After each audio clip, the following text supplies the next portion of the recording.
বন্ধুরা, আমি প্রতিদিনই মিঠিচড়া গল্পের পাশাপাশি আমি আমার ডেইলি লাইফস্টাইল ব্লগ শেয়ার করি। প্লিজ আমার ভিডিওগুলো দেখে আমার পাশে থাকবে। আজ আমি তোমাদের সামনে নিয়ে চলে এসেছি একেবারে হাতে মেখে অল্প সময়ের মধ্যে দারুণ স্বাদের সোয়াবিন রান্না। তো চলো আজকের ভিডিওটা এখন শুরু করি। তো আজকের মিঠিচড়া ধারাবাহিকের নতুন আপডেটে দেখা যাচ্ছে যে এবার কোয়েলের নোংরা চক্রান্তের হদিশ খুঁজতে কোয়েলের উপর কড়া নজর রাখার জন্য রাই এবার বাড়ির বাইরে গিয়ে কোয়েলের জন্য অপেক্ষা করলো। কোয়েল ব্রেকফাস্ট টেবিলে বসে বলতে থাকে, রাই এবং আন্টি, আপনাদের সবাইকে সাক্ষী রেখে আমি একটা কথা বলতে চাই যে আজকের আমাকে একবার কিন্তু ডক্টরের কাছে যেতে হবে। দিন ধরে আমার শরীরটা ভালো লাগছে না, তাই ভাবছি যে আজকের একবার ডক্টরের কাছে গিয়ে লাস্ট শুনে আসবো যে আমার আসলে কি করা উচিত, কি করলে আমি একটু ভালো থাকবো। আমার তো বাঁচার আশা একেবারেই শেষ হয়ে গেছে। তা সত্ত্বেও ঠাকুর যদি আমাকে কিছুদিনের জন্য হলেও একটু বাঁচিয়ে রাখে, একটু ভালোভাবে। তখনই রাই বলতে থাকে, কোয়েল, আমি যদি ভুল না হয়ে থাকি তুমি এ কথাটাও আমাদেরকে মিথ্যে বলছো। বাড়ি থেকে শুধুমাত্র বেরোনোর জন্য তুমি এরকম মিথ্যে তালবাহানা করছো। আর আমি তোমার উপরে নজর রাখবো, প্রয়োজন হলে আমি আমার অফিস কামাই করব। তা সত্ত্বেও তুমি ঠিক কোথায় যাও ডক্টরের নাম করে? এমন কি ডক্টর আছে যে আমরা গেলে তোমার ট্রিটমেন্ট করবে না? এমন কি সেই ডক্টরের মধ্যে আছে যে কিনা তোমাকে সুস্থ করে দেবে জাদু করে? তুমি অন্য ডক্টরের কাছে গিয়ে ট্রিটমেন্ট করাতে পারবে না? কে সেই? আমি সেই ডক্টরের হদিশ করবো। থেকে রাই অফিসের নাম করে বাইরে গিয়ে কোয়েলের জন্য অপেক্ষা করতে থাকে আর বলতে থাকে, দূর বাবু, কখন থেকে সেই বসে আছি, কখন আসবে? ও তো বলেছিল 12টার দিকে ডক্টরের সঙ্গে যোগাযোগ করবে, আর এখন তো প্রায় 11টা বেজে গেছে। এখনো যদি না ও বাড়ি থেকে বেরোয় তাহলে কখন গিয়ে ডক্টরের সঙ্গে দেখা করবে? এই কথা বলতে না বলতেই কোয়েল বাড়ি থেকে বেরোতে রাই দেখতে পায় আর বলতে থাকে রাই যে এবার তো আমার শিকারি বেরিয়ে পড়েছে, আর আমি দেখব যে আমার এই শিকারি ঠিক আমাকে কোন কোন ডেরায় নিয়ে গিয়ে দাঁড় করায়। তখনই কোয়েল ফোন করতে থাকে নীলুকে আর বলতে থাকে, নীলু, তুমি বেরিয়ে পড়েছো, তুমি তাড়াতাড়ি বেরিয়ে পড়ো। আর আমার এই অসহ্য গন্ডগোল সহ্য হচ্ছে না। যতই আমি চেষ্টা করছি রাইকে অনির্বাণের চোখে নিচু করে দেওয়ার জন্য, ততবারই রাই আমাকে মার দিয়ে দিচ্ছে। খেলা কোথায় গিয়ে শেষ হবে? তখনই নীলু বলতে থাকে, আজকেরই এই খেলার কিস্তিমাত করে দেব। আমার কাছে এমন কিছু সার্জারির রিপোর্ট আছে যেগুলো দেখার পর অনেক দাদা ভাই তোমার উপর দুর্বল হতে শুরু করে দেবে আর রাই দিদি ভাইকে ভুল বুঝতে শুরু করবে। তুমি যদি আমার প্ল্যানই ঠিক মতো হাঁটো, তার চেয়ে বরং তাড়াতাড়ি চলে আসো আমাদের ডেরায়, আমিও যাচ্ছি। এই কথা বলা মাত্রই রাই বলতে থাকে, কোয়েল অটো নিয়ে হসপিটালে যাওয়ার নাম করে কোথায় যাচ্ছে? রাই কোয়েলের পেছন করতে করতে ওদের ডেরায় পৌঁছে যায় আর রাই দূর থেকে দেখতে পায় ওখানে নীলু দাঁড়িয়ে আছে। তখনই বলতে থাকে, সর্বনাশ করেছে, ও তো নীলুর দিকে এগোচ্ছে। তাহলে ও কি নীলুর কাছে যাচ্ছে? তারা দুজন কি কোনো মতে একসঙ্গে হাত মিলিয়ে আমার বিরুদ্ধে চক্রান্ত করার চেষ্টা করছে? নচেত নীলু তো ডক্টর নয়, আর নীলু কোন ডক্টরের হদিশ দেবে? তার ফলে ও নীলুর হেল্প নেওয়ার চেষ্টা করছে। আর সেদিন তো নীলু এমন একটা ভান করলো যেন ও কোয়েলকে এই প্রথমবার দেখেছে। কোয়েলকে আগেই কখনো দেখেনি এবং কথা তো দূরের কথা, কিন্তু এখানে তো দেখতে পাচ্ছি ওদের দুজনের একটা বন্ধুত্বের সম্পর্ক আছে। মানে আমি যদি কোনো মতে ভুল না হয়ে থাকি তাহলে ওরা কি সবার সঙ্গে মিথ্যাচার করছে? তো বন্ধুরা, এই ছিল মিঠিচড়া ধারাবাহিকের নতুন আপডেট। আজ কিন্তু বাড়িতে মাছ মাংস কিছুই নেই, তাই সকাল থেকে ভাবছি কি খাবো।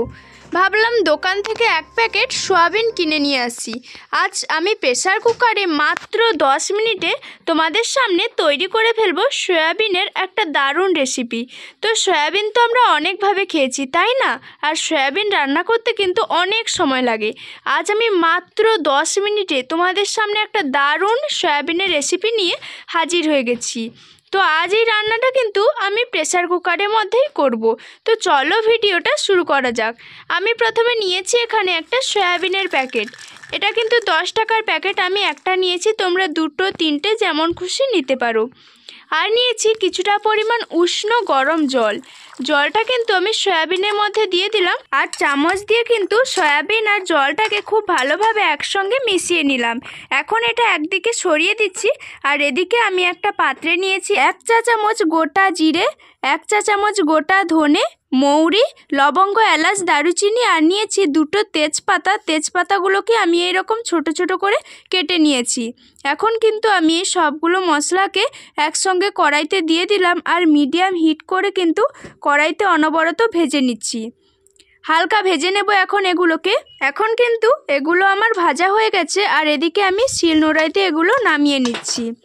একটু ঠান্ডা করে তারপর কিন্তু আমি এটাকে পেস্ট করে নিচ্ছি। তোমরা চাইলে এই কাজটা কিন্তু মিক্সিতেও করতে পারো, তবে এখানে কিন্তু কোনো রকম জল দেবে না, এই মশলাটাকে শুধু শুকনো বাটতে হবে।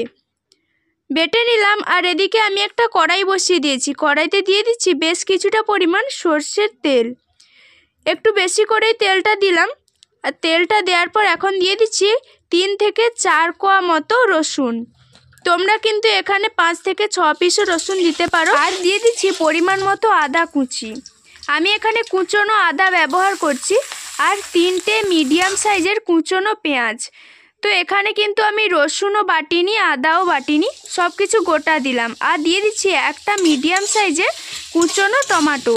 এখন আদা, রসুন, টমেটো আর পেঁয়াজটাকে কিন্তু মিডিয়াম হিটে খুব অনবরত হালকাভাবে নাড়াচাড়া করে একটু ভেজে নিতে হবে। এখন আমি ঝালের জন্য এখানে দিয়ে দিচ্ছি 2টো কাঁচা লঙ্কা। তোমরা তোমাদের পরিমাণ মতো কিন্তু এখানে লঙ্কাটা দিয়ে দেবে। আর দিচ্ছি একটা শুকনো লঙ্কা। এখন এই সবগুলো মশলাকে আমি খুব ভালোভাবে ভেজে নেব। ভাজা হয়ে গেলে একটু ঠান্ডা করে আমি এদিকে শিলনোড়াইতে আবার ওই মশলাগুলোকে নামিয়ে নিচ্ছি। এখন আবারও এই মশলাগুলোকে আমি পেস্ট করে নেব। তোমরা চাইলে মিক্সিতেও পেস্ট করতে পারো, তবে এখানে কিন্তু কোনো রকম জল ব্যবহার করা যাবে না। শুধুমাত্র শুকনো অবস্থাতেই কিন্তু এই মশলাগুলোকে বেটে নিতে হবে। আমরা যখন বাড়িতেই সয়াবিন রান্না করি তখন কিন্তু অনেকটাই সময় লেগে যায়, নানা রকম মশলা তৈরি করতে করতে বহু সময় চলে যায়। কিন্তু আমি আজ মাত্র 10 মিনিটে সয়াবিন প্রেসার কুকারের মধ্যে রান্না করে দেখাবো। এদিকে আমি এই সয়াবিনগুলোকে দেখো জল ঝরিয়ে এইভাবে খুব ভালোভাবে কিন্তু জলটা ঝরিয়ে নিচ্ছি। জল ঝরিয়ে কিন্তু আমি একটা পাত্রে নিয়ে নিচ্ছি। তো বন্ধুরা, অনুরোধ থাকলো এইভাবে একবার সয়াবিনের রেসিপি ট্রাই করবে, অবশ্যই দেখবে তোমাদের খুব ভালো লাগবে। আর মাছ মাংসের স্বাদকেও কিন্তু এই রেসিপিটা হার মানাবে। এখন আমি সয়াবিনগুলোকে একটা পাত্রে তুলে নিলাম, আর 3টে মিডিয়াম সাইজের কেটে রাখা ডুমো ডুমো করে আলু কিন্তু আমি দিয়ে দিলাম। এখন আলুগুলো প্রেসার কুকারের মধ্যে দিয়ে দিয়েছি, আর সয়াবিনগুলোও কিন্তু প্রেসার কুকারের মধ্যে দিয়ে দিলাম। 1 চামচ হলুদ গুঁড়ো, 1 চামচ দিয়ে দিচ্ছি লঙ্কার গুঁড়ো। আমি শিলনোড়াইতে জিরে, ধনে, মৌরি, লবঙ্গ, এলাচ, দারুচিনি, তেজপাতা যে মশলাটা বেটে রেখেছিলাম সেটা দিয়ে দিলাম।